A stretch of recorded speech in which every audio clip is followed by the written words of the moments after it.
On this episode of Coffee with Quallich, Mayor Stephen Santellana and I get our caffeine at 8th Street Coffee House. We talk about family, food, and what else but politics. I really didn't know what I wanted to do with my life. I really thought coaching. All the athletics that we did, I really thought coaching. My mom's always telling me, you know, I don't care what you do in life, just be happy with what you do. But I found myself enjoying politics and government a lot. I was kind of geeked out on that stuff. I love watching C-SPAN. I like telling the story that my friends were watching ESPN in one room. I was in my room locked up watching C-SPAN. I love Senate hearings and congressional hearings. That stuff was always interesting to me. The process, I really liked the public policy process. So I always thought I was going to have this law school track. My sister went, she got a scholarship at Texas Tech. It was about the same time my father was starting his business up. And I told him, like, okay. And I'd opened a restaurant, I was doing that. And then his business started to grow. So I was like, okay, I'll lend you a hand. I'm going to come work for you. Let's see how this works out. And, you know, the rest is history. I started in highway construction and found out I was good at entrepreneurial efforts and I'm good at project management. The money's right. It was good to raise a family on that income. I never got away from it. I really didn't. And really never used my degree, my political science degree, until I started running for office. You got to set that on the side. Could you tell me about the time where you decided, or someone decided for you, or suggested you may consider running for office? I always knew I wanted to run for office. I always thought that people in office should be in their 40s, 50s, and 60s, because that's where it was in Wichita Falls. You know, if you ever look at that wall in our council chambers, it's older, revered men and women. You know, these are guys in their 60s and 70s, bankers, businessmen. You know, the three-piece suit. So that's how I grew up. And you really didn't see a lot of young politicians. Although throughout my 20s, a lot of people would say, you know, at some point you need to run for office. I'd love to see you in office. I don't really think it was going to happen for me. I didn't think that was in my cards. Then when that position came open for District 1, Ben Hoover, who was a friend of mine at the time, he's an attorney here in town, you know, he was going to step off and continue with his practice. And I had talked to him and was like, you know, tell me what that entails. I think I know, but tell me the time commitment. And he basically said the same thing that Glenn Barham said at the time, was it's as much or little as you want. If you want to be a full-time counselor and give it your all, you can. Or if you want to just do Tuesdays, show up on first and third Tuesdays, you can do that. I think both of them said there's that happy medium in the middle, somewhere that you can be impactful to the community, impactful to your district, and not harmful to your family or your business. Because for me, you know, when you're running a business, you have to run a business. When you're running several businesses, you have to be mindful of that. So I was lucky enough to talk to those two individuals, and really it didn't take a lot of talking into. Both of them said, I think you'd be a wonderful position. Just be mindful of your time commitment. What's the hardest criticism you faced?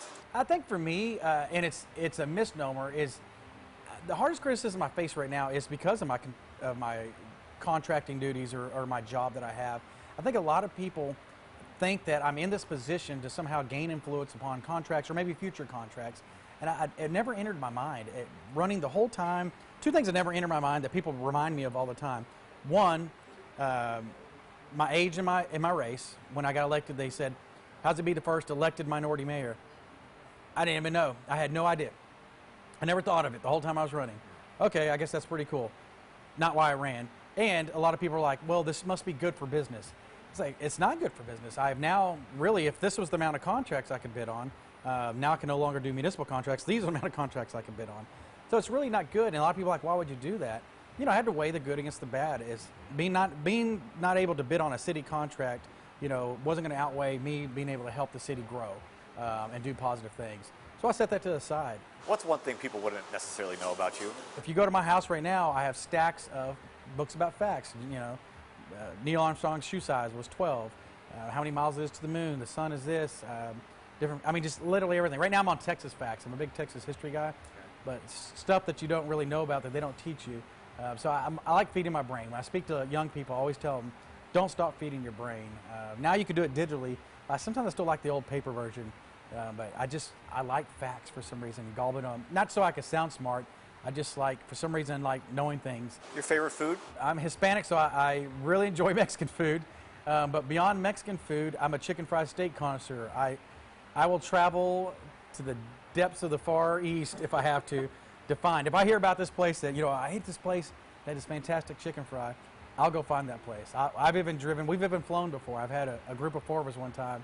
I was scrolling on the internet and it said there was a place in Stephenville, Texas, that had was voted the best chicken fried steak. And I was like, okay.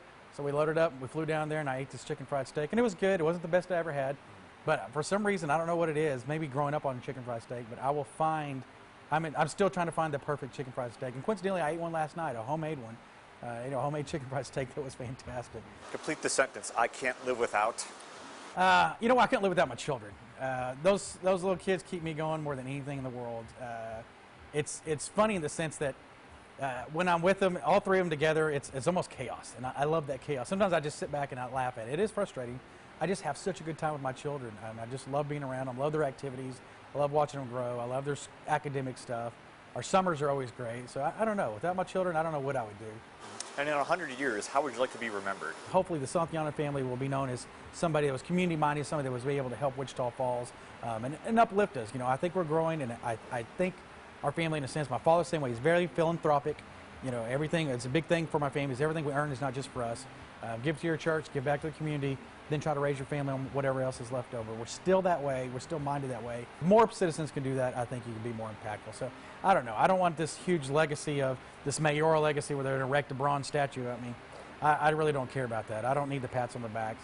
I think I could rest easily and, go into the next level of life, knowing that my family as a whole has been impactful and not just me. Thank you. Easy enough. Finish my coffee.